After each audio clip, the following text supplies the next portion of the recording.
The following program and contents, including the views and opinions expressed by the host and any guest speakers, are solely for informational and entertainment purposes.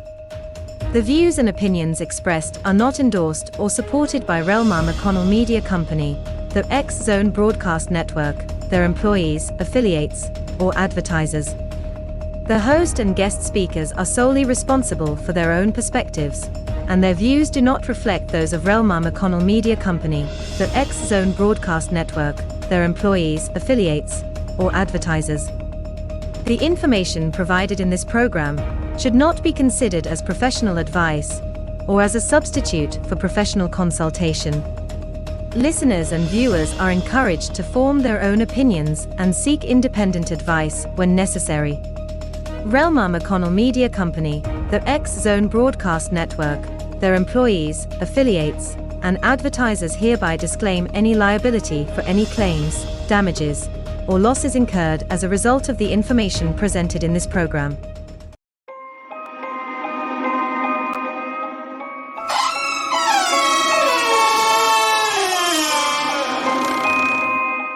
Welcome to the Paranormal Stakeout Radio TV show with Larry Lawson. As a former career law enforcement officer and law enforcement educator, Larry focuses on the use of tried and true law enforcement investigative techniques in conducting paranormal investigations. Despite his experience and training, Larry also keeps an open mind to discussions on topics that deal with evidence that are not quite as physical in nature. Paranormal Stakeout guests are professionals in the field of the paranormal and parapsychology, conducting the investigations and research needed to further the cause of paranormal study. Larry advocates an agenda of standardization of structure and training in the field of paranormal investigation and research for the purpose of one day being able to produce the evidence needed to convince a jury of the existence of the paranormal. Whether it is ghosts, UFOs, unsolved mysteries, hauntings or cryptids, no topic is beyond the investigative reach of Larry Lawson and the Paranormal Stakeout Radio TV show team. Now, here is the host of the Paranormal Stakeout Radio TV show, Larry Lawson.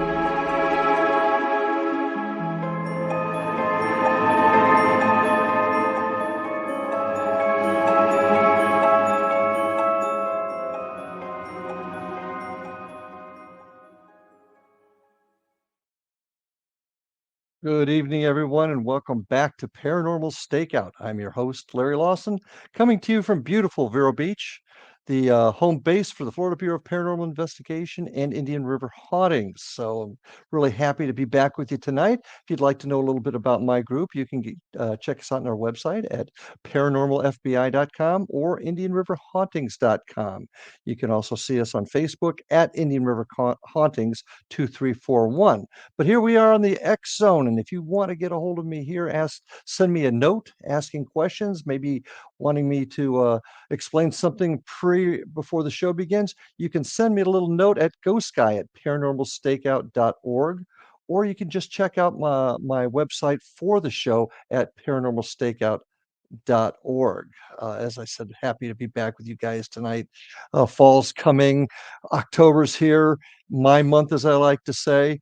It's getting nice down here in Florida. But on a serious note, have you ever experienced an event where you'd wake up in the middle of the night? You're aware, you hear, you see, but you can't move. It's as if something is forcing you down, maybe sitting on your chest. You can't speak, you can't call out, but you're aware something is going on. It's a little thing that folks know as sleep paralysis.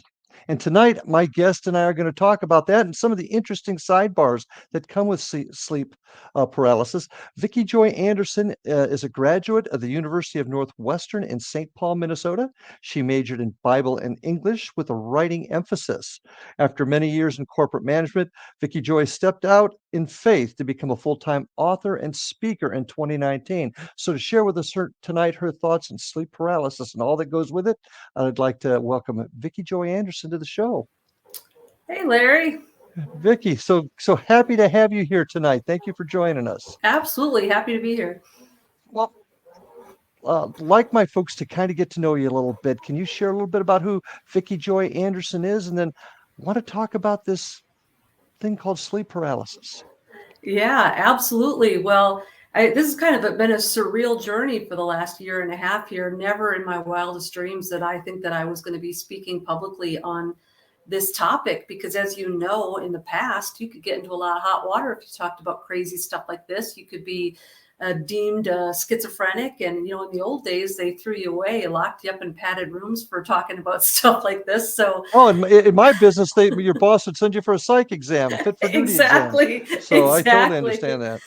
Yeah, so I kind of thought I wanted to be a writer since I was 10 years old, and I thought I would just do something really respectable, and I was kind of headed in that direction. And uh, it's sort of a happy accident. I started writing for Real Dark News, which is a website, and just as a volunteer gig. But what I loved about it was there was no rules. Like the Tom Dunn, who runs the site, he didn't care what I wrote about. He didn't care how kooky I got, how weird I got, how many toes I stepped on.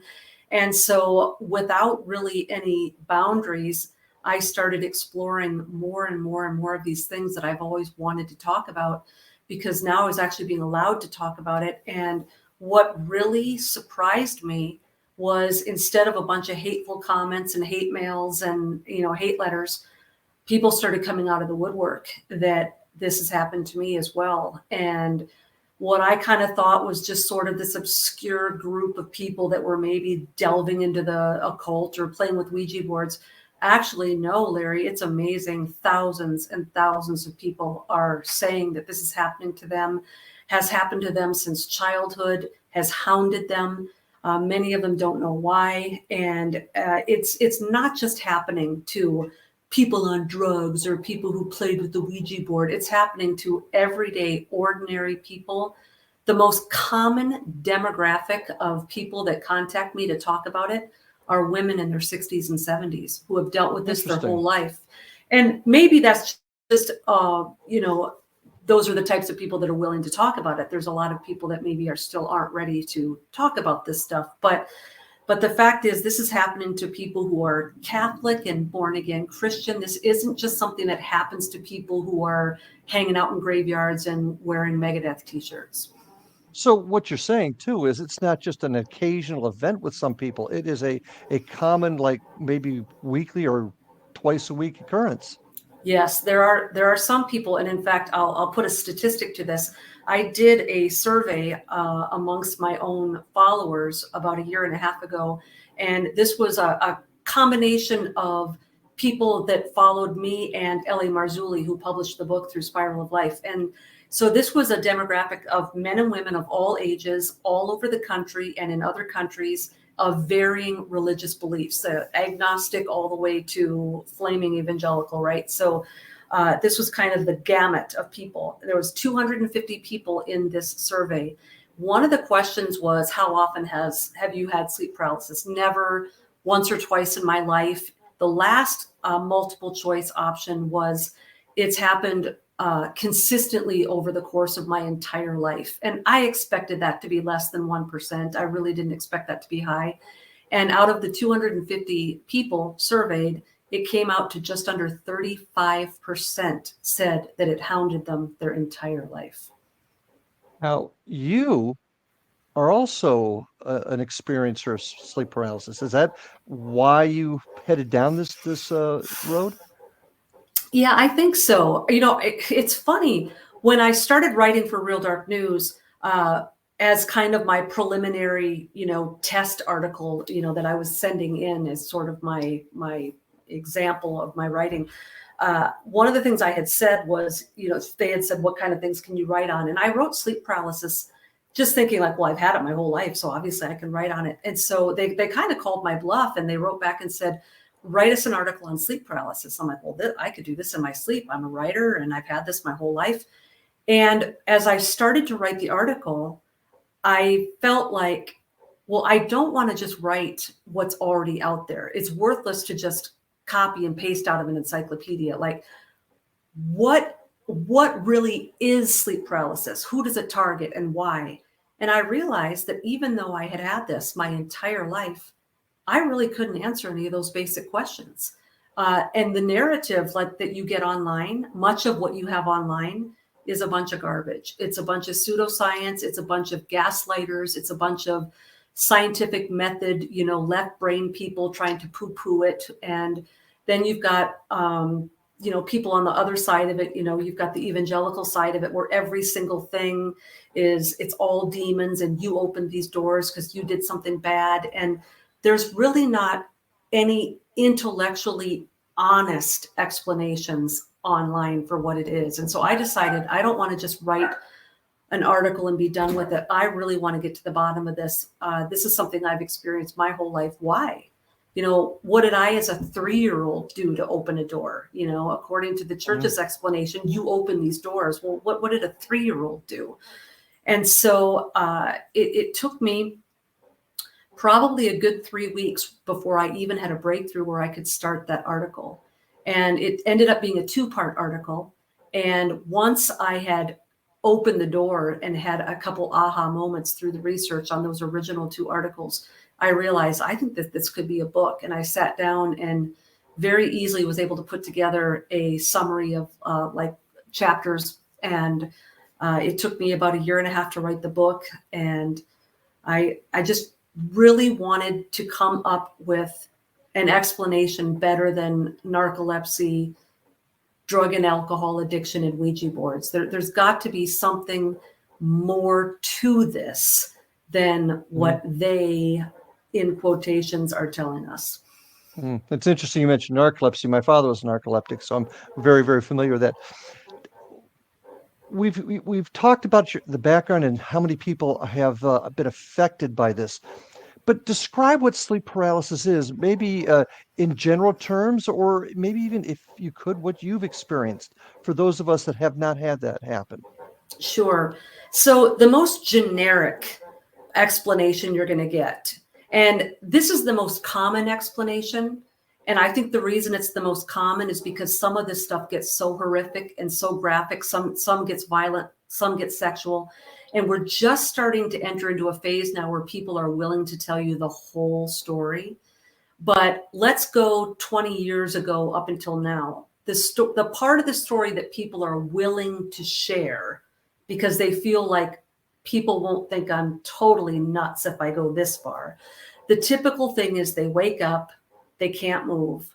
A terror that goes beyond a normal terror strikes them. They feel as if their soul is in jeopardy. It's kind of like I'm getting dragged to hell kind of a terror. And they will either see or sense some ominous presence in the room. For those that see it, it's usually a shadow man, a hat man, like an elderly old lady, something with red glowing eyes. It can be the alien grays. It can be a darker than dark black mist or shadow, a lot of times on the ceiling. And they'll talk about they can't breathe, something sitting on their chest. This is the typical classic, what people are willing to share, sleep paralysis 101. But if you can gain the trust of someone and they feel safe and they're going to share with you, okay, this is what really happened. A lot of people will talk about interactions in the astral realm, an actual out of body where that entity in the room is pulling them into some other dimensional or liminal space. And they are in some sort of an astral nightmare that they can't wake up from. They'll see entities and beings. There's a lot of all of the senses are involved in this. So you've got people describing sound effects, vibrations, tingling in the body, things that they're hearing, sights and sounds, flashing lights. A lot of these sleep paralysis experiences are now turning more technological. So instead of ghost-like figures, they're seeing blinking lights and fiber optics and nanobots and nano spiders and things like that. You've got the whole incubus succubus genre of sleep paralysis, where people are having sexual encounters, and typically these aren't. Sometimes people will talk about astral sex, but in a sleep paralysis scenario, it's more of a violation. It's more of a rape scenario. Then you've got the whole UFO version. There's a whole alien gray sector of the sleep paralysis experiences, where it's bright lights coming through the window and being pulled out the window. It's the alien grays, it's the medical experimentation. So it really does run the gamut. And what I have found is there's a lot of people who will call me and say, well, I don't think I've ever had sleep paralysis. And the reason why they don't think that they've had it is because their experience didn't fall into this perfect little, I saw a shadow man and couldn't breathe. And with that, we're going to need to take our first break. First 13 minutes ran quick. So folks, stay with us. Lots to talk about with my guest tonight, Vicki Joy Anderson. So stay with us and we'll be right back. We are back on Paranormal Stakeout. My guest tonight, Vicki Joy Anderson. Wow. Heavy first session there. And did you have any thoughts? You were on a roll there just before the break. Any thoughts you want to complete there before we move on? Yeah, I just want people to know that even if your experience doesn't fit the common scenario of the little gargoyle on the chest, or I can't breathe, or the shadow man, or whatever, that it does not necessarily mean that you're not being harassed by this. Just understand that even though a lot of people have a common experience, a lot of people have experiences that are probably just as common as yours, but they don't want to talk about it. So those details aren't in the public foray yet, but don't necessarily let that be the judge to whether or not you've had this or not. If you're seeing something really weird and no one else has ever said that, that it doesn't mean that it's not legitimate, or that your story isn't just as legitimate as the others. So just know that there's no kind of set formula for this. Obviously, this is probably more widespread than most of us even think about. But one of the first questions that has to come to my mind, I guess it's the cop in me. What type of information do we have that this is a medical or a mental health issue, as opposed to perhaps a spiritual issue, which I want to get in with you in just a couple of minutes? How do we tell the difference? Yeah. So this is where it gets tricky, because when you delve into the paranormal or the supernatural or the spiritual, if you start talking about entities with a conscious, and they're consciously have an agenda, they're smart enough to mimic physical and mental side effects. And this is where it gets complicated. So you could easily get a medical or a scientific or a psychological diagnosis for some of the aspects of this, but it doesn't rule out the supernatural, because the supernatural is intelligent enough to mimic those things to throw off the scent. And so you're over here throwing the medication or the whatever at these symptoms. Mm-hmm. And you're really not touching the root of the issue, because those symptoms are sort of just red herrings into the woods, right? They're like the breadcrumb trail into the woods. So okay. I got two sides to the next question I want to ask you. First of all the people that you've dealt with, is there a percentage where you've been able to identify, or a medical professional has been able to identify, that it was truly a medical issue or a mental health issue as compared to a spiritual issue? Has any of that ever come up? Yeah. So basically, this is where this gets tricky. It becomes a which comes first, the chicken or the egg scenario, because this is a form of harassment. It is very wearing, mentally, emotionally, and spiritually and physically wearing on you. Because what happens when you're having it night after night is you're losing sleep. You're not getting into the deep reparative sleep. Your spouse or whoever there is witnessing this is thinking you're nuts. It affects you wake up tired, you wake up disoriented. And many times this is what a lot of people don't realize, is there are attachments being made. When we come into contact with these entities, there are attachments being made. And so we're bringing things back into the physical realm with us that are influencing our mind and our mental capacity. And so a lot of times there are legitimate mental and physical side effects of this, but it still does not mean that those mental and physical ailments didn't originate because of your encounter with these beings. And that's where it gets tricky to untangle. So if I'm getting this right, it's your belief that the problem itself is spiritual in nature almost all the time, and just maybe the physical and mental health issues follow it because of the stress it puts on the body and the mind. Do I have that right? I don't want to talk out of both sides of my mouth, but it can be both. And that's what makes it complicated, because sometimes if you are completely in a bad mental spot, that can open the door and make you susceptible to these visitations. And that's why it gets tricky.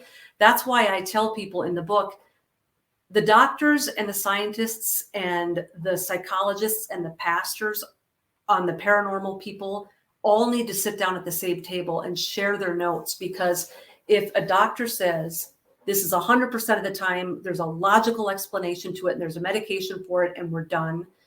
But then if you have a pastor that says 100% of the time you've opened some sort of spiritual door and you've let a demon in, then that person's not getting the help that they need. And so it really, the reason we're in the situation that we're in now is everybody wants this to be an arm wrestling match where there's a sole winner at the end who hits the fist to the table and they're the winner. And the fact is, it's a best out of, it's a best out of 10. You arm wrestle 10 times and 4 times this guy's going to win. And you know what I mean? So yeah, the whole world's like that these days, where I'm the only one that's right. Nobody else can be right. So yeah.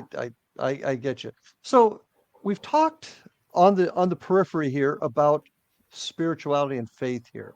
And I know because your background, you're a majored in Bible as well as English in school. You're a woman of faith. Tell us where you really think this is coming from. You've mentioned entities a whole bunch of times. Yeah.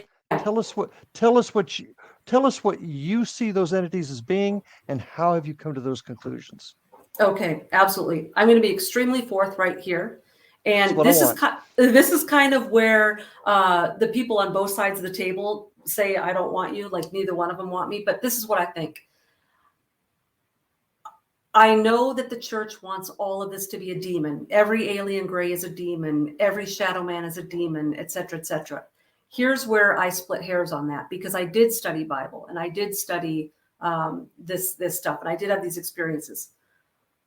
A demon, the textbook theological definition of a demon, and this is if you go into rabbinical teachings, the Dead Sea Scrolls, the Book of Enoch, some of these older books and apocryphal books, the textbook Jewish and early Christian response to what a demon was a disembodied spirit of a Nephilim giant that walked around in antediluvian times, which was before the flood. So all of the Nephilim were wiped out in the flood. They died. Their physical bodies died, but their spirits were immortal because their fathers were watchers and their mothers were human. And so these demons are simply and only these disembodied spirits that are roaming the earth, and they're earthbound. So when you're up in the astral realm, or if you're in Ephesians 6:12 and they're talking about principalities and archons and spiritual forces of wickedness, you're no longer talking about demons. And when you're talking about familiar spirits and ascended masters and things like that up in the astral realm, and these ascended masters who are prior humans who reached some sort of higher state of being, much like Nimrod, who became a Gibborim, that sort of a thing, you're no longer talking about a demon. And this is where I sometimes get frustrated with the church. It's like there's no hierarchy. It's just everything bad is the devil or a demon. And there are so many more rank and file of nefarious beings out there, of different abilities and powers and rank and assignments. And so to just say that every single thing that happens to us is a demon, or every single thing that happens to us is because we sinned, or we, in the church, the typical answer, if you go to a pastor for counseling because of this, the typical answer is you let demons in because you must have done a bad thing. And it's possible, but there are so many other aspects to this than just that. And so where I think we need to be a little bit more open-minded and intellectually honest in this is that not every nefarious entity is a demon, but that doesn't mean that they're not nefarious. And it doesn't mean that they don't have a very conscious agenda going on. And I do think that we start to run into danger when we start ascribing levels of goodness to some of these things. And that is where I get nervous. I don't necessarily want to call every single one of them a demon, but when we start befriending these things and entering into long conversations with them and gleaning knowledge from them, then I think is really where we need to show a little bit more discernment, because these things can be wolves in sheep's clothing. Help me a little bit here. Sure. You keep saying them, but they're not Sure. demons. Who are them? So I'm talking about all of the cast of characters named in Ephesians 6:12. So Ephesians 6:12 talks about the heavenly places or the high places. Principalities. Yes. So if you actually look at that Greek word for the high places, the epuranios, in that context, the epuranios is the liminal space between the throne room and the earth. It's the astral plane. It's the second heaven. And the dwelling place of these archons and principalities and forces of darkness and ascended masters and all these things, it sets us up in Ephesians 6:12 that the battle is not against flesh and blood. So it's not against man fighting against each other. Our battle is not horizontal. Our real battle is vertical. It's with these things in these high places.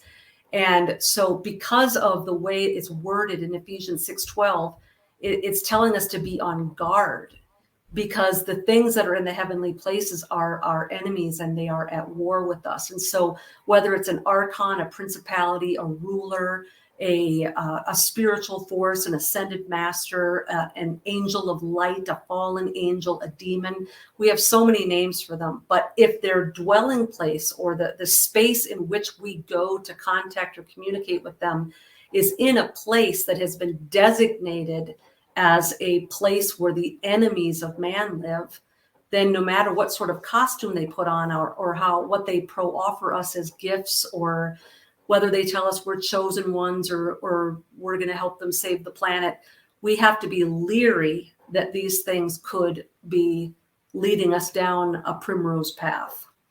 So you're discussing entities.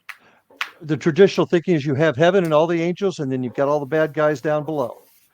But what you're saying is there's a whole lot of stuff in between that can create problems for that. And that is the basis for a lot of the issues dealing with sleep paralysis. Have I got that right?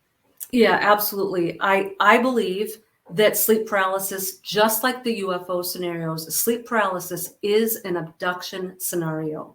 You are in the astral realm, your spirit, your light body, or whatever you want to call it. You are being separated from your body. It's not a nightmare. You are in that astral realm. On that note, we got to take our next break, and we're going to talk about the connection with UFOs and sleep paralysis when we get back. So stay with us, folks, with my guest, Vicki Joy Anderson. Be right back. Welcome back to Paranormal Stakeout with my guest, Vicki Joy Anderson. Heavy conversation, Vicki. We got talking a lot about entities, and I want to start discussing its connection with the UFO world. But what is the most common entity associated, since we've pretty well established it's your opinion that entities are the cause of this? What's the most common one? The most common one is probably the shadow man. The succubus is also very common, but again, a lot of people don't want to talk about that because that involves usually a sexual violation. Mm-hmm.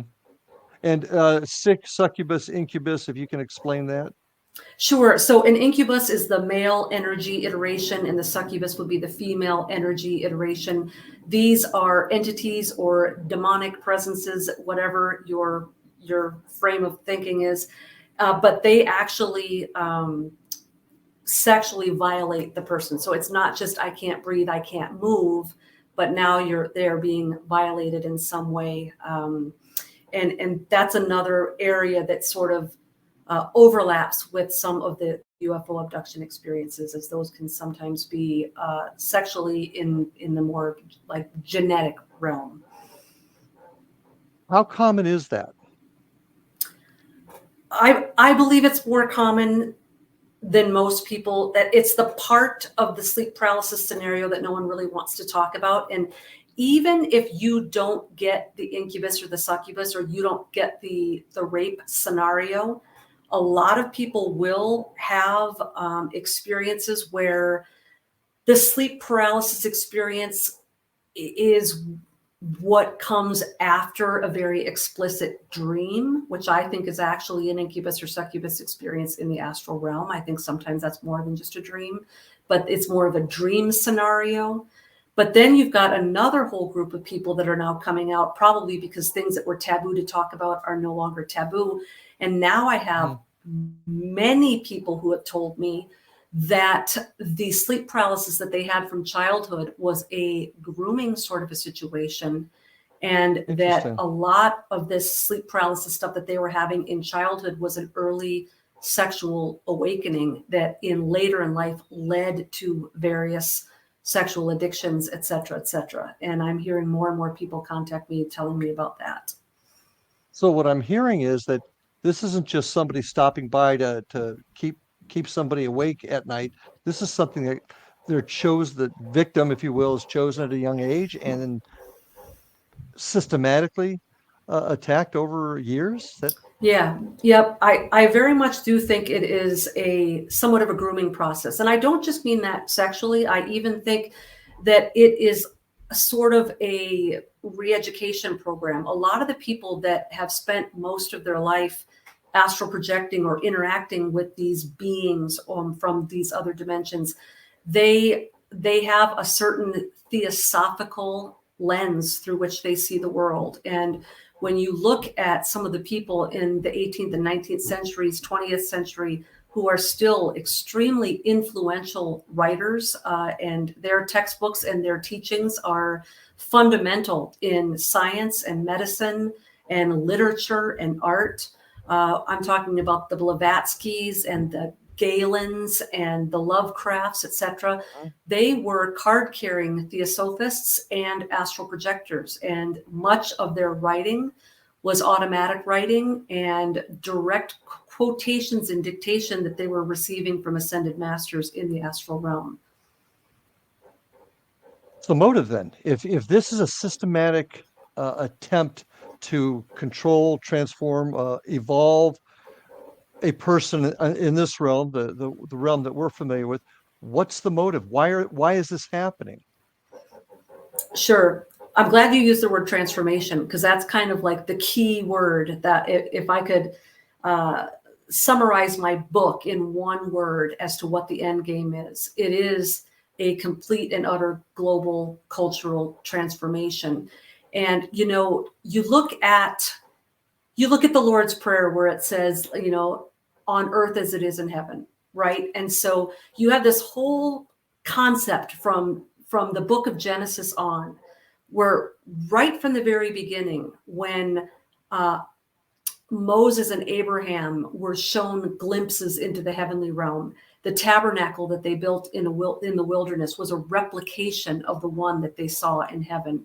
And so from day one, it was an attempt to bring heaven down, so to speak. Let's replicate here on earth the heaven that belongs to Yahweh, the God we create. And so the enemies of God are doing the exact same thing, but their operating room is from the second heaven rather than the third. And so they are attempting to do on earth as it is in heaven, but their heaven. The occult would say as above, so below, which is kind of the same concept of let's reset up on earth our golden age. Let's replicate earth. So what they have to do is re-educate us from this sort of Judeo-Christian value system and the Torah and the law and the 10 Commandments and a creator God who loves us created this earth and he sent his son to die. They have to reorient us through the framework and the lenses of their world system, their political system, their religious system. And it's taken a lot of work. The Watchers attempted to do that in antediluvian times. They were thwarted. Nimrod attempted to do it during Tower of Babel times and was thwarted, et cetera, et cetera. But I do think that it is actually a re-education program, a grooming program to set up their kingdom on earth. It's kind of a race to the finish, right? Who in the heavenlies will set up their kingdom on earth first? Who will get the scepter of the kingdom? So this is truly a battle of good and evil in your mind, where it's heaven is trying to keep us on the right track, but for lack of a better term, the Denzians in hell are trying to turn the earth into their own world. Is Yeah, that you what I'm know, hearing?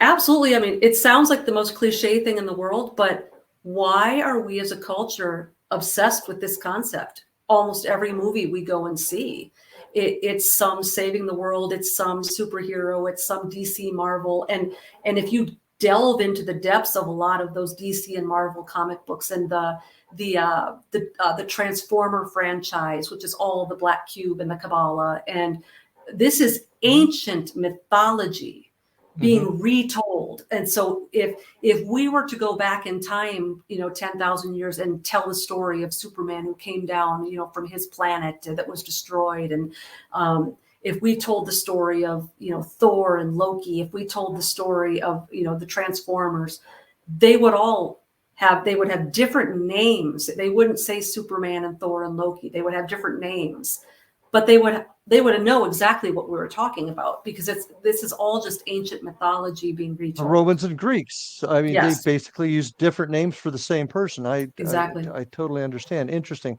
So finally getting around to the UFO part of it, how does this connect with the UFO conspiracy, if you will? And Yeah. why are we seeing grays? Why are grays a part of sleep paralysis?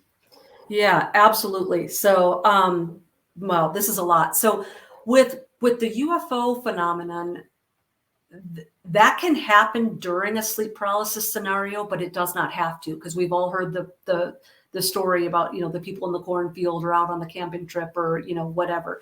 So it doesn't have to happen in a sleep paralysis scenario, but it can. So some people have those experiences during a sleep paralysis experience. Where I think that sleep paralysis has a stronger connection to UFO abductions than we ever thought before is I actually think that it is an abduction scenario.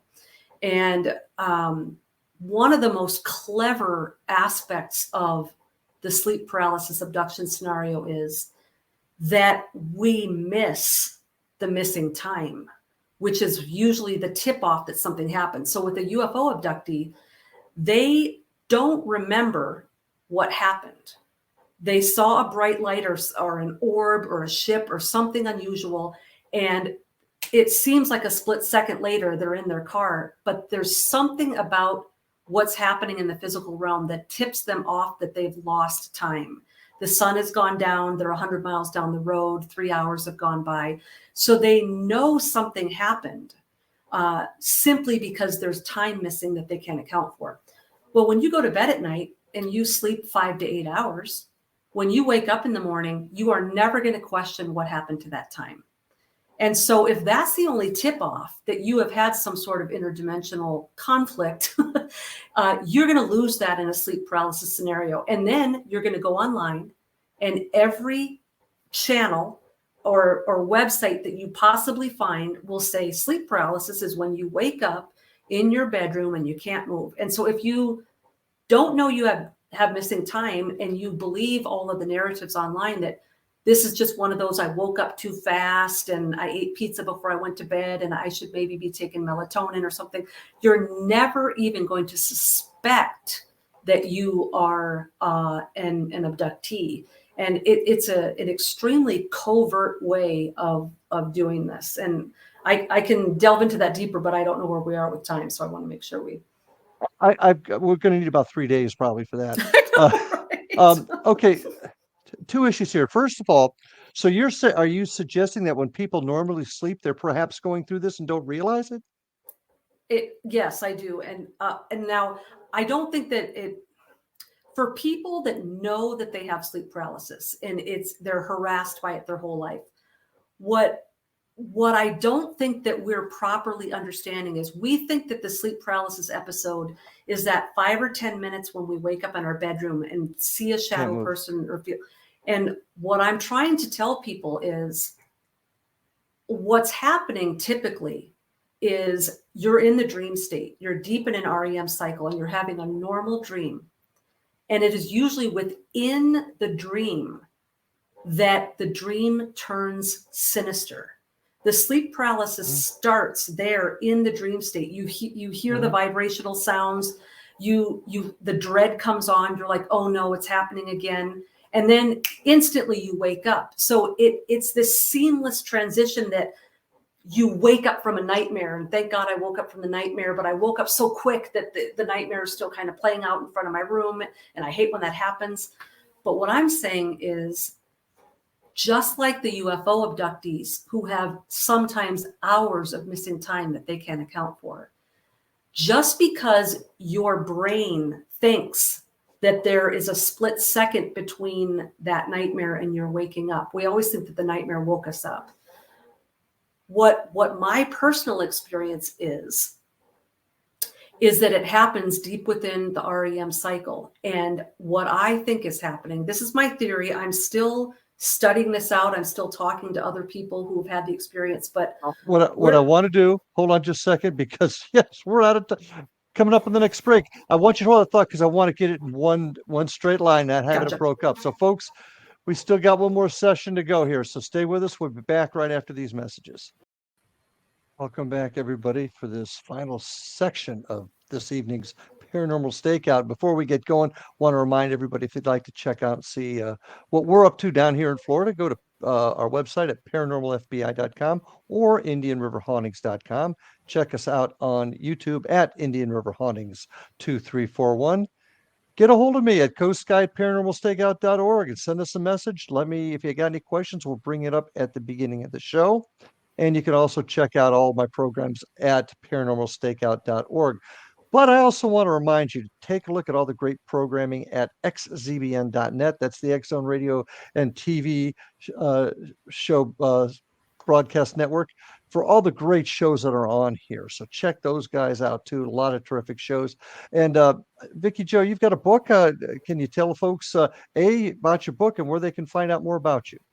Absolutely. Thank you. It's called They Only Come Out at Night, Exposing the Dark Weapon of Sleep Paralysis. And it is available exclusively on lamarzulli.net. But if you hang out over at my website, VickiJoyAnderson.com, you can find it there too, and it'll take you directly to LA's site. And so go into all the stuff we've been talking about here. Chapter 4 is of interest to most people, astral vampires and threshold covenants. But we go into the history of this and the subjective and objective journalistic aspects of it, as well as who they target and why and how to get out of the astral matrix. Excellent. So check that out, folks. Now, let's get back to where we were at before the break. Go ahead and pick up that thought if you could and run with it. Yep, absolutely. So I want to blast people's paradigm here. We are taught to believe that sleep paralysis is a short 5 to 10 minute occurrence in our bedroom as we wake up, and we can kind of shake it off once we wake up and it's over and done with. And that was really scary, but holy cow, glad that's done. What I'm trying to explain to people is you need to think of this more in terms of a UFO abduction, where in the dream world, you encounter these entities, something occurs, you wake up, you have no memory of what happened after you first encountered them. Your memory's wiped the same way the UFO abductees can't remember. And the period of time in the bedroom where you can't move or you're seeing the entities, that is the tail end of the experience. It's not the whole of it or the beginning of it. It's the tail end of it. And our bodies are physically showing every single sign of trauma or an adrenaline rush. Our mind can't remember, and our body is trying as best as it can to show us every sign that we've just encountered something traumatic. All the saliva in our mouth is dried up. We can't breathe. We're having a panic attack. We're terrified. Many times we're on our back and our back is arched off of the bed. A lot of times people wake up in defensive positions where they're holding their neck, or they're gripping things. And so our body is trying to remind us that something happened that we can't remember. But because we don't have that clue of missing time, a lot of people just chalk everything off to a nightmare. I got to ask you this question, Vicki. How do you know this? Without medical evidence, how do you know this is occurring? How do you know it's taking a longer period of time?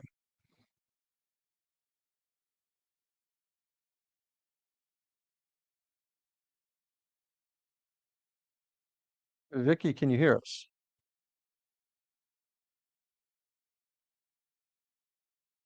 Uh, well, we're hopefully getting her back on here in just a second. Little technical difficulty. Um, interesting topic that we've been discussing here. I've got some other questions I want to ask, such as where do the Greys actually come in to play here? Are the Greys actually an entity that we know them? Oh, hopefully we're going to get her back here in just a second. Not yet. Apologize for the technical difficulty here, folks, but it's an interesting topic that unfortunately we don't have a lot of scientific answers for at this point in time. But it is an interesting part of the paranormal world that we're studying. I find it interesting that we've been talking about the Hat Man or the shadow people that are often accompanying with paranormal investigations as being part of this.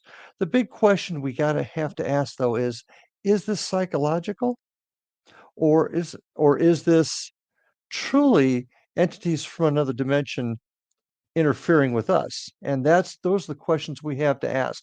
And we're still having a few technical difficulties, so just hang with us for a couple of seconds. Want to remind everybody that if you do get an opportunity to a question or something you'd like us to share on the show, please get a hold of me at ghostguy@paranormalstakeout.org.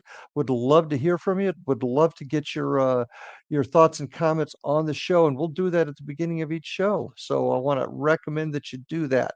Got a couple of other things coming up down here in our neck of the woods over the next few weeks because it's Halloween. It's October. If you're in the area, we've got a couple of events going on here in Vero Beach, Florida. If you go to our website at www.indianriverhauntings.com, you can check out our Halloween bash on the 14th. We're doing a dinner and a ghost hunt to support the Indian River Historical Society here in Vero Beach, and that's going to be a dinner and an event and an actual investigation at a place called the Holstrom House here in Vero.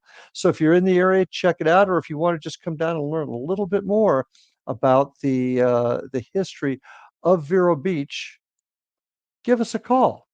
Um, Still having some technical difficulties. Do apologize for this, but I do appreciate your patience. If you'd also like to see a little bit about what we do, how we conduct our business, uh, check us out on our YouTube site, as I mentioned before, at Indian River Hauntings 2341.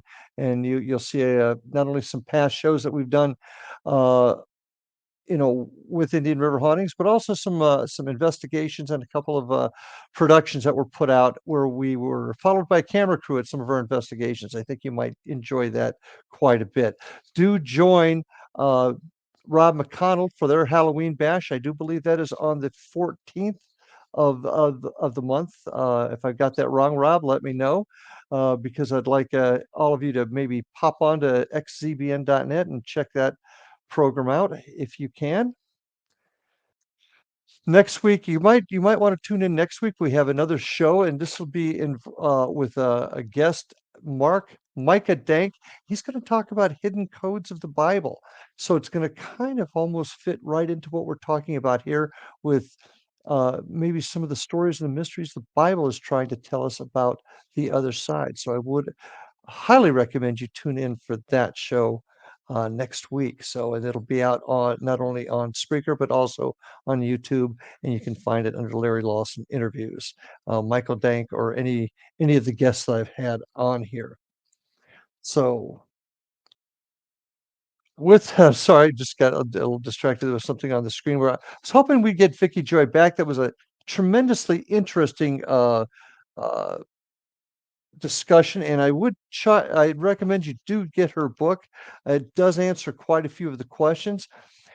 Once again, it's interpretation, but I do think she does reveal some compelling arguments for her theories on this. So I do recommend you take a look at her book, and it's they only come out at night, exposing the dark weapon of sleep paralysis. So please check that out.